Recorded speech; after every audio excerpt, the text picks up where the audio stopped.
नमस्कार दोस्तों, मेरा नाम सुजीत कुमार यादव है।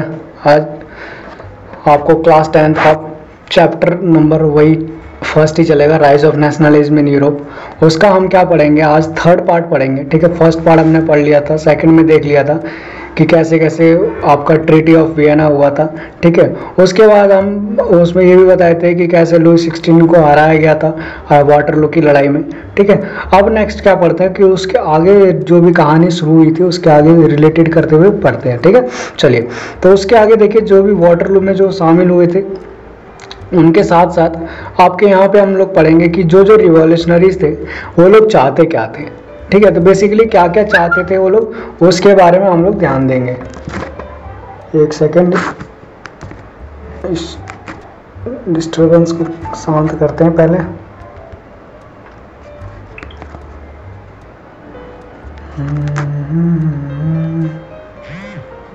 चलिए ठीक है, आइए।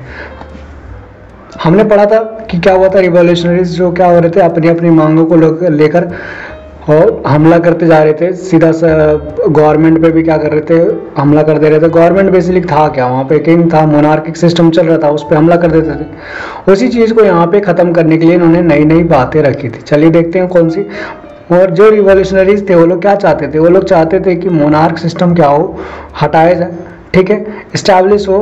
उन्होंने एक वियना कांग्रेस इस्टेब्लिश करने की कोशिश किया कि भैया देखिए, अब यहाँ पे हमने ट्रीटी ऑफ वियना तो कर दिया, लेकिन यहाँ पे अब पार्टी की सरकार होनी चाहिए। किसकी होनी चाहिए, पार्टी की होनी चाहिए। ठीक है, उन्होंने लड़ाई भी किसकी की थी, लिबर्टी के लिए और फ्रीडम के लिए किया था। क्लियर। इसी में एक बंदा था जिसका नाम था जोसेफ मैजेनी, जो बॉर्न हुए थे कहाँ पे, जिनोवा में बॉर्न हुए थे 1807 में। ये मेंबर थे सीक्रेट सोसाइटी ऑफ कार्बोनेरी का। ठीक है, इसका मेंबर थे। कहते थे ये, इन्होंने क्या किया था, फाउंड किया था यंग इटली, जो कि मार्शाल के यंग इटली। और उन्होंने दो पार्टी, इटली के दो फाउंडर किए थे, दो पार्टी का। एक का नाम क्या था, यंग इटली था, दूसरे का क्या नाम था, देखिए, एक का नाम यंग इटली, दूसरे का यंग यूरोप था। ठीक है, ये लोग बिलीव करते थे किस पे, यूनिफिकेशन ऑफ इटली पे।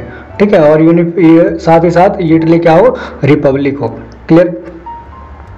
चलिए, इसी में क्या होता है कि एक टाइम पीरियड आता है, कब, 1830 से 1848 का आता है, जहाँ पे क्या होता है, रिवॉल्यूशनरी का एज आता है। ठीक है, उसके बारे में चलिए देखते हैं। कहता है जुलाई 1830 में क्या हुआ, Bourbon Kings of France overthrown. आपको पता है कि 1815 का जो हमारा क्या हुआ था, वाटरलू हुआ था, जिसमें हमें पता चला था कि वहाँ पे बॉर्बन डायनेस्टी क्या क्या होता है, इस्टेब्लिश हो चुका था। लेकिन 1830 में ठीक 15 ईयर के बाद यहाँ पे बॉर्बन किंग को क्या कर दिया गया, ओवरथ्रोन कर दिया गया। ओवरथ्रोन मतलब वहाँ से उनके पोस्ट से हटा दिया गया। फिर ये हटाने वाले कौन थे, ये रिवॉल्यूशनरीज थे। ठीक है, जो क्रांतिकारी चाहते थे। इन्होंने क्या किया था, इन्होंने इसको हटा के और यहाँ पे कॉन्स्टिट्यूशनल मोनार्की एस्टैब्लिश करने की बात की थी। कॉन्स्टिट्यूशनल मोनार्की होता क्या, उसके बारे में समझिए कि कॉन्स्टिट्यूशन तो होगा, बट उसके साथ साथ किंग भी होगा। कौन होगा, किंग होगा, जो कि किसके हिसाब से चलेगा, कॉन्स्टिट्यूशन के हिसाब से चलेगा। आगे देखिए यहाँ पे क्या लिखा हुआ है कि बेल्जियम जो था वो ब्रॉक कर लिया अपने आप को, किसमें से, यूनाइटेड किंगडम। ठीक है, नीदरलैंड में से, यूनाइटेड किंगडम नीदरलैंड में से उसने क्या किया, बेल्जियम को अपने आप ने तोड़ लिया उससे। किससे, उसी समय 1830 से 48 के बीच में, जब क्या हुआ, बॉर्बन किंग्स वहाँ से हट गया था। चलिए नेक्स्ट, इसी में नेक्स्ट पॉइंट जो बोलता है, वो बोलता है Greece which had a part of Ottoman Empire. जो ग्रीस, जो ऑटोमन एम्पायर के हाथ में था ग्रीस, वो क्या हुआ, 15th सेंचुरी में इन्होंने भी स्ट्रगल शुरू कर दिया, किसके लिए, इंडिपेंडेंस के लिए। मतलब जो ग्रीस किसके हाथ में था, ऑटोमन एम्पायर के हाथ में था, वो 15th सेंचुरी में ये भी क्या, किसके लिए स्ट्रगल करने लग गए, बताइए, इंडिपेंडेंस के लिए। अच्छा, स्ट्रगल कौन कर रहे थे यार, ठीक है, चलिए, हाँ सही बात है, कौन थे, रिवॉल्यूशनरीज। ठीक है, क्रांतिकारी। क्लियर यहाँ तक। नेक्स्ट एक होता है ट्रीटी ऑफ कॉन्स्टेंटिनोपल। ठीक है, 1832 में ये ट्रीटी होता है। इसके बारे में क्या है, ये आइए इसके बारे में देखते हैं हम लोग। क्या है नाम भी कैसा है इसका, कॉन्स्टेंटिनोपल। ठीक है, कॉन्स्टेंटिनोपल क्या है, ये ट्रीटी, एक ट्रीटी हुआ था जिसमें क्या हुआ था, ग्रीक को क्या कर दिया गया, रिकॉग्नाइज किया गया और इंडिपेंडेंट नेशन बनाया गया। ठीक है, ये ट्रीटी का था कॉन्स्टेंटिनोपल। इसी के तहत क्या हुआ, ग्रीक को क्या किया गया, इंडिपेंडेंट नेशन घोषित किया गया। इसके साथ साथ आपको अगर पता चले कि भैया ये लोग इतना देश के प्रति इतना फीलिंग्स कैसे आ रहे थे, जितने भी रिवॉल्यूशनरीज थे इनके अंदर देश के फीलिंग्स कैसे आ रहे थे। तो इनके लिए कुछ यहाँ पे क्या बोला गया था, तो कुछ इमेजिनेशन था, दूसरा कुछ क्या था, नेशनल की फीलिंग्स के लिए कुछ बातें रखी गई थी। जैसे बोला गया था यहाँ पे कुछ पार्टिकुलर फॉर्म इन्होंने शुरू किया, मतलब कुछ पार्टिकुलर फॉर्मेशन शुरू किया ताकि क्या हो, लोगों के अंदर नेशनलिस्ट की सेंटिमेंट आए। साथ ही साथ यहाँ पे बोला गया कि क्रिटिसाइज किया गया किसको, ग्लोरिफिकेशन ऑफ रीजन। तो मतलब ठीक है, लोगों के अंदर क्या हो, भावना जागृत हो, उसके लिए क्या किया गया, लोगों को क्रिटिसाइज करने का काम किया गया। साथ साथ साइंस पे फोकस किया गया, उनके साइंस के साथ इमोशंस पे फोकस करना शुरू किया था। ठीक है, नेक्स्ट की बात करें, नेक्स्ट पॉइंट में तो देखिए यहाँ पे दिखाई दे रहा है आपको कि जर्मन फिलोसफर कौन थे, जर्मन फिलोसफर जिनका नाम था जॉन, क्या नाम लिखा है, जॉन गॉटफ्राइड हर्डर थे, जो कि क्या कहते हैं, उन्होंने ट्राई किया था, ट्राई किया था कि कल्चर, जो कल्चर होता है ना, उनका कल्चर क्या हो, कॉमन, मतलब हर किसी का कल्चर जो हो क्या हो, सेम हो। वो कौन ट्राई किए थे, जॉन गॉटफ्राइड। ठीक है, क्लियर यहाँ तक। नेक्स्ट क्या बोलता है यहाँ पे कि उन्होंने एक कॉमन कल्चर को एस्टैब्लिश करने के लिए उन्होंने क्या किया, अपना फोक सॉन्ग रखा, ठीक है, फोक पोएट्री रखा, फोक डांस रखा, समझे। इन सब को मतलब एक सबके अंदर एक भावना हो, उसके लिए इन्होंने यहाँ पे बताइए क्या रखा था, सब चीज़ कॉमन रखा था, फोक सॉन्ग रखा था, फोक पोएट्री रखा, फोक डांसेस रखे थे। साथ ही साथ यहाँ पे लोगों के अंदर भावना जागृत करने के लिए ये ग्लोरिफिकेशन का वर्ड रखा गया था। इसमें क्या होता है, ये ग्लोरिफिकेशन एज अ मतलब एक सिंगल भगवान होगा, सबका देश का एक मतलब रिप्रेजेंट करता हुआ एक गॉड होगा। ठीक है, ऐसी नाम रखा गया था।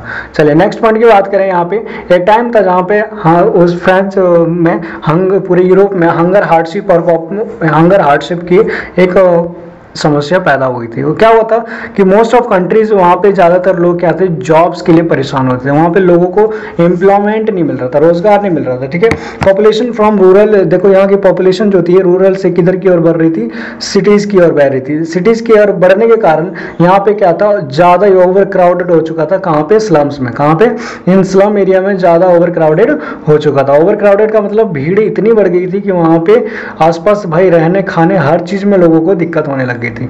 वहीं पे देखो क्या हुआ, अब इतना जब एक छोटा सा एरिया है जहाँ पे 1000 के क्या है वहाँ पे मतलब स्पेस है, और वहाँ पे मान लीजिए कि 10,000 लोग पहुँच जाएं, तो वहाँ पे आपको पता है क्या क्या प्रॉब्लम्स हो सकती है। जैसे हमारी दिल्ली में हो रही है, दिल्ली में भी हमारी दिल्ली तो आपको पता है कितना छोटा सा है, उसी के अंदर हमारी 3 करोड़ से ऊपर जनसंख्या क्या रही है, यहाँ पे सेटल्ड कर रही है। तो ऐसी कुछ मैटर था जिसमें क्या हो चुका था कि फूड क्राइसिस बढ़ गया था। ठीक है, चीजें यहाँ पे क्या हो रही थी, देखिए पैपरिज्म होता जा रहा था। पैपरिज्म का मतलब दरिद्रता इतनी बढ़ती जा रही थी कि भाई कहने की बात ही नहीं है। कहते हैं 1848 में जो पॉपुलेशन शुरू हुआ, जो पॉपुलेशन पेरिस में, ठीक है 1848 में जो पेरिस में थी, वो अब कहाँ पे आ चुकी थी, रोड पे आ चुकी थी। रोड पे मतलब उन्होंने मूवमेंट करना शुरू कर दिया था। ठीक है, कि भैया हमें खाने पीने की कमी हो रही है, जल्दी से हमें क्या गया खाना पीना की मतलब सारी फैसिलिटीज बहुत जल्दी वो प्रोवाइड किया जाए। वहीं लुइस फिलिप थे जो कि क्या किए, फोर्स किए फ्ली को, फ्ली मतलब झुंड होता है। ठीक है, वो पूरे क्रांतिकारी के झुंड को क्या किया, वहां पे वो फोर्स करने का काम किया। उसके साथ ही नेशनल असेंबली को क्या किया गया, प्रोक्लेम्ड किया गया एज अ रिपब्लिक, मतलब नेशनल असेंबली वहां पर बनाया गया और उसको बोला कि अब सारा काम कौन करेगी, नेशनल असेंबली करेगी, ना कि कोई किंग करेगा। इसी समय 1845 में जो बुनकर थे, बुनकर वो होते हैं, वो वेबर्स वो होते हैं जो कि क्या करते हैं, बुनने का काम करते हैं, वूल ये सबसे कपड़े से जानते हैं ना, तो उस चीज के तो जो बुनकर थे कहाँ के, देखिए सिलेशिया का जो बुनकर थे, उन्होंने भी क्या करनी है शुरू कर दिया, रिवोल्ट करना शुरू किया। किसके अगेंस्ट में, कॉन्ट्रैक्टर के अगेंस्ट में, मतलब जो भी इन्हें कॉन्ट्रैक्ट देते थे। मतलब चारों तरफ से क्या शुरू हो चुका था, रिवोल्ट शुरू हो चुका था। ठीक है, वहीं पे देखिए 1848 में क्या हुआ। अब ये रिवोल्ट जब शुरू हुआ तो 1845 का रिवोल्ट जो चल रहा था, ठीक है, उस रिवोल्ट के चलते क्या हुआ 1848 में, जो रिवोल्यूशनरीज थे वो अब क्या चाहते थे, रिवोल्यूशनरी लीड। अब आपको पता है कि जो जितने भी रिवोल्यूशनरीज थे वो ज़्यादातर मिडिल क्लास वाले थे। ठीक है, जिसमें एजुकेटेड पीपल थे, who combined there demands for a constitutionalism. वो लोग क्या चाहते थे, हमारे संविधान हो जिसमें क्या हो, नेशन, पूरा नेशन का यूनिफिकेशन हो, समझे। उसी के तहत यहाँ पे क्या हुआ, 18 मई 48 में मेंबर ऑफ पॉलिटिकल एसोसिएशन के इलेक्टेड 831 रिप्रेजेंटेटिव खड़े हुए, ठीक है। कितने मेंबर? फ्रैंकफर्ट ऑफ पार्लियामेंट में 831 रिप्रेजेंटेटिव खड़े हुए 18 मई 1848 को, who take their place in Frankfurt parliament. कहाँ खड़े हुए? Frankfurt parliament. ये कहाँ पे था? Church of Saint Paul and church of Saint Paul में ये लोग गए और वहाँ पे इन्होंने क्या बोला कि हम एक अपना कॉन्स्टिट्यूशन बनाएंगे जर्मन नेशन के लिए। जर्मन नेशन के लिए क्या बनाएंगे? हम अपना एक कॉन्स्टिट्यूशन बनाएंगे। क्लियर? इन्होंने बोला कि अब हमारे यहाँ पे कोई भी किंग नहीं होगा, मतलब किंग पर्शिया का कोई भी किंग नहीं होगा। और इन्होंने पर्शिया के किंग जो भी थे उनको अपोज करना भी शुरू किया। अपोज मतलब उनको हटाने की कोशिश की। यहाँ पे बोला also lost social basis on the rights, no rights were given to workers and womens. कहते हैं वहाँ पे जो वो राइट जो सोशल वर्कर्स और वुमेन्स को नहीं मिला था वो भी राइट क्या करेंगे हम लोग उन्हें दिलाने की कोशिश करेंगे। साथ ही साथ यहाँ पे नेक्स्ट लाइन में क्या बोलता है कि it force the autocratic monarchs introduce some changes. उन्होंने यहाँ बोला कि ऑटोक्रेटिक मोनार्क को क्या करेंगे हम स्टैब्लिश करेंगे। और यहाँ पे सर्वडम जो होते हैं वो गुलाम लेबर या बाउंडेड लेबर भी कह सकते हो उसे, ठीक है। वो लोग गुलामी में जो जीते हैं दास होते हैं, ठीक है। उन सबको बोला हम इन सबको एबॉलिश करने का काम करेंगे। और Hungarian war guaranteed our autonomy, मतलब जो ये भूखे जो लोग हैं, ठीक है, उनको क्या करेंगे हम लोग। चलिए समझ में आ गया था। नेक्स्ट की बात करते हैं। नेक्स्ट क्या हमारा the making of Germany and Italy, कि जर्मनी और इटली का जो बनना या बोलते यूनिफिकेशन कैसे हुआ। तो जर्मनी में एक राजा था जिसका नाम था ओटोमन बिस्मार्क। क्या नाम था? Ottoman Bismarck. इनके हेल्प से क्या हुआ, पर्शियन आर्मी जो थी with the help of Persian army bureaucracy took the leadership movement of the nationalism unification. मतलब इन्हीं के हेल्प से, ओटोमन बिस्मार्क के हेल्प से पर्शियन आर्मी ने क्या किया, नेशनलिज्म मतलब नेशनल यूनिफिकेशन का काम शुरू किया। पे 3 लड़ाई लड़ी गई। कितनी लड़ाई लड़ी गई? 3 लड़ाई लड़ी गई। कितने साल तक? 7 साल तक लड़ी गई, जो कि पर्शियन विक्टोरी के खिलाफ लड़ा गया था। खत्म हुआ था 7 साल बाद ये लड़ाई खत्म हुई थी।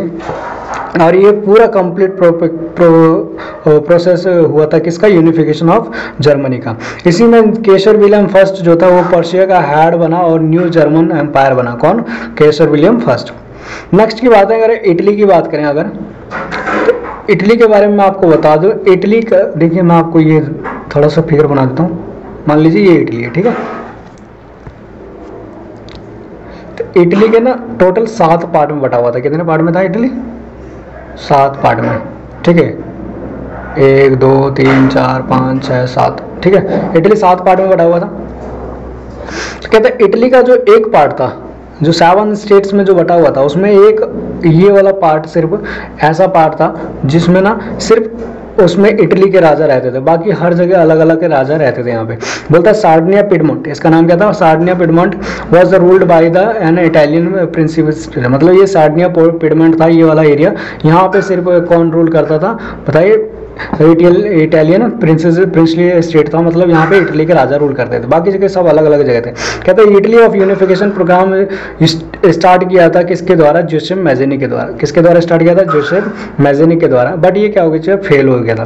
फिर उसके बाद आए चीफ मिनिस्टर थे जिनका नाम था कैवोर। कैवोर दोबारा इस मूवमेंट को क्या किया? लीड किए, ठीक है। किसके हेल्प से? जोसेफ गैराबाल्डी, मतलब चीफ मिनिस्टर थे, मतलब वहाँ कैवोर जो थे वो मेन थे। उन्होंने क्या बोला? जोसेफ गैराबाल्डी को बोला भैया आप तुम जाके वहाँ से इटली में जितने भी बाहर के किंग बैठे हुए हैं उनको खाली करने का काम करो, ठीक है। और ये जोसेफ गैराबाल्डी को भेजने का काम कैवोर ने किया था। और कैवोर को जो लाया था वो कौन लेकर आया था? विक्टर एमैनुअल सेकंड लेकर आया था, ठीक है। वही बाद में विक्टर एमैनुअल सेकंड जो था वो जब इटली एक हुआ, पूरा इटली जब एक हुआ ये, तो उसके बाद नेक्स्ट जो फर्स्ट किंग जो बना इटली का वो कौन बना? विक्टर एमैनुअल सेकंड बना, ठीक है। यहाँ तक कोई दिक्कत? क्या बोला मैंने कि पहले इटली को सार्डिनिया पिडमोंट एक पूरा इलाका था जहाँ पे सिर्फ इटली का रूल था। उसके बाद जोसेफ मैज़ेनी आए जो कि लीड किया इटली को एक करने के लिए, बट फेल हो गए। उसके बाद चीफ मिनिस्टर कैवोर थे जो क्या थे? विक्टर सेकंड के द्वारा अपॉइंट किया गया था। कैवोर ने क्या किया? जोसेफ गैराबाल्डी को दे दिया भैया तुम इसको देखो आराम से कैसे कैसे हटाया जा सकता है। उसके बाद जब ये पूरा इटली एक हुआ तो उसमें विक्टर एमैनुअल सेकंड को क्या बना दिया गया? वहाँ पे इटली का किंग बना दिया गया। चलिए यहाँ तक कोई दिक्कत? नेक्स्ट पॉइंट की बात करें तो यहाँ पे हम पढ़ेंगे कि ब्रिटेन का क्या केस था। कहते हैं 1688 में इंग्लैंड एस्टैब्लिश हुआ एज अ नेशन स्टेट, ठीक है। English parliament sized power from the monarchy. अब यहाँ से जो इंग्लिश पार्लियामेंट था ये पूरा किसके अंडर में था, मोनार्की सिस्टम के अंदर था। एक एक्ट आया 1707 का, जिसमें क्या हुआ, United kingdom of great Britain क्या हुआ, तैयार हुआ। मतलब इसी एक्ट के द्वारा हमारा क्या तैयार हुआ था, बताइए क्या तैयार हुआ था, United kingdom of great Britain, ठीक है। इन 1801 Ireland forcefully taken British after the failed revolution. क्या हुआ, जब आयरलैंड क्या हुआ, हाँ ब्रिटिश जब वो रिवॉल्यूशन में फेल हो गया तो उसमें आयरलैंड उनके क्या हो गया, फोर्स में आ गया, मतलब आयरलैंड उन पे कब्जा कर दिया। A new British nation was founded by the propagation of domination English culture.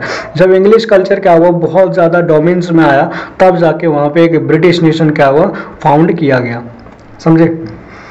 Next की बात करें तो यहीं पे ये बात बोलता है कि भैया जो विजुअलाइजिंग जो नेशन का जो चित्रित है, जो चरित्र है, वो आप कैसे डिफाइन करते हैं उसको। तो आपको याद रखिए कि कोई भी नेशन का आपका एक वो होता है, इमोशंस होता है। इमोशंस के द्वारा आपको अगर बोल दिया जाए कि भैया देखिए जो आप एरिया में रह रहे हो वहाँ पे आपको समाज के प्रति क्या करना है, हिंसा भड़काना है या कुछ भी करना है, लेकिन सामाजिक तौर तरीके से करना है तो आप नहीं कर पाइएगा। 4-5 लोगों से ज़्यादा आप जमा नहीं कर पाइएगा, ठीक है। लेकिन वही आप अगर कुछ ऐसा बिल्डअप करते हैं कि सबके अंदर क्या हो, दिलो जहन में वो बात बैठे, तो हो सकता है कि आप 4000, 5000, 40000, 50000 जनसंख्या को आप कैप्चर कर सकते हैं। लेकिन उसके लिए क्या होना पड़ेगा, आपको पेंटिंग यूज करना पड़ेगा, आपको स्लोगन यूज करना पड़ेगा, आपको कोई ऐसा वर्ड, कॉमन वर्ड यूज करना पड़ेगा जिसको सबको ऐसा एहसास हो, हाँ भैया इसके लिए हमें करना चाहिए, ठीक है। तो वैसे ही कुछ था नेशनलिज्म के लिए कुछ पैदा हुआ था। जैसे यहाँ पे बोला गया कि the female from the chosen personify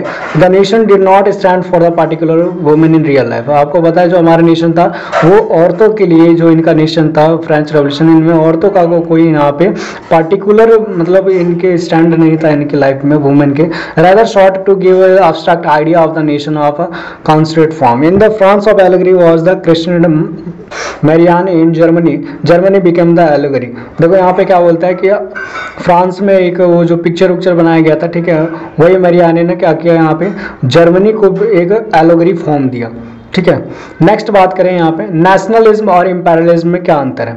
the Balkan compares modern word, sorry nationalism and imperialism के बारे में दिया हुआ यहाँ पे, डिफरेंस नहीं बताया। The Balkan compares modern day को बताया कि जो बाल्कन है वो कैसे कंप्रेस्ड हुआ था। कहता है Roman, Bulgaria, Albania, Greece, Macedonia, ठीक है, Croatia, Bosnia, Herzegovina, Slovenia, Serbia, Montenegro, ये सारे बाल्कन स्टेट थे। कौन थे ये, बाल्कन स्टेट थे, ठीक है। तो Balkan was a region of geographically और इथिकली क्या थे, वेरिएशन था यहाँ पे कंट्रोल ऑफ ऑटोमन एम्पायर। और पूरे बाल्कन स्टेट पे किसका कंट्रोल था, ऑटोमन एम्पायर का। The idea of romantic nationalism made the region of a very explosive. आपको मैंने पीछे जो पढ़ाया था अभी topic, romantic nationalism. Romantic nationalism जो था लोगों के अंदर जो भावना जागृत का काम कर रहा था, वो इस पूरे रीजन को एक्सप्लोसिव फॉर्म दिया। एक्सप्लोजन मतलब होता है विस्फोट तरीके से। विस्फोट जानते हो ना, जिसमें क्या भैया एक बॉम्ब रख दिया आपने, एक्सप्लोसिव कोई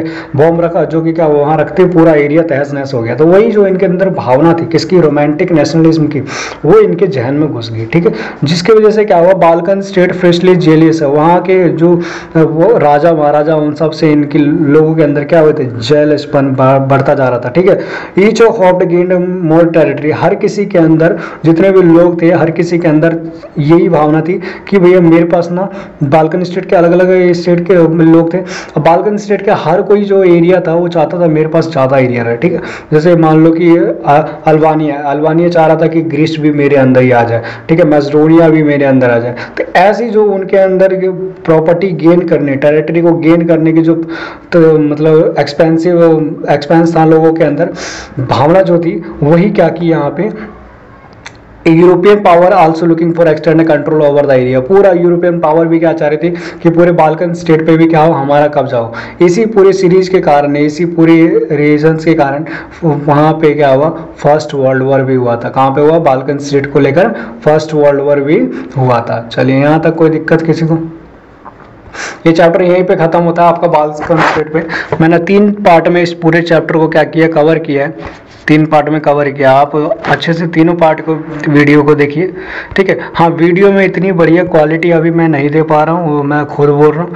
बाकी आप जितना सपोर्ट करेंगे मैं उतना अच्छा करता जाऊँगा। आपको पहले दूसरी वीडियो देखिए और ये तीसरी वीडियो देखिए, इसमें मैंने नोट फॉर्म किया पहले, फिर उसके बाद मैंने वीडियो बनाना शुरू किया। इसमें मेरे को ज़्यादा मेहनत लगी है, उनमें कुछ नहीं था, मैं उसमें खुद बाई खुद लिखता चला गया था। लेकिन यहाँ पे मुझे क्या करना पड़ा, एक नोट फॉर्म करना पड़ा, फिर मुझे क्या करना पड़ा, उसको बताइए डील करना पड़ा। अब ये देखिए, ये वाला पूरा नोट प्रोसेस है, ठीक है। हमने पहले इसको फॉर्म किया, इसमें कम से कम 1-1.5 घंटा से ऊपर चला गया मेरा, ठीक है। ये पूरा फॉर्मेशन में टाइम लग गया। आप जितना सपोर्ट करेंगे उतनी अच्छी वीडियो मैं दूंगा, ये मेरी गारंटी है, ठीक है। चलिए आज की क्लास में यहीं ख़त्म करता हूँ। आपको कोई भी डाउट हो इस चैप्टर से रिलेटेड, अगर ये नोट्स चाहिए तो आप कमेंट में बताइए, ठीक है। क्लास 10th के सबसे बेस्ट वीडियो आप अगर कहो तो इसे पूरे नोट्स के साथ आप अपनी कॉपी में उतार लेना। बेस्ट तो अभी मैं नहीं कह सकता, क्योंकि अभी मैं स्टार्टिंग किया हूँ पढ़ाना 10th क्लास के। अभी एक ही वीडियो मैंने डाला, ये पहली वीडियो है, ठीक है। तो जितना बढ़िया आप प्यार देंगे उतना बढ़िया मैं वीडियो बनाते चला जाऊँगा। चलिए, धन्यवाद, जय हिंद, आपका दिन शुभ हो।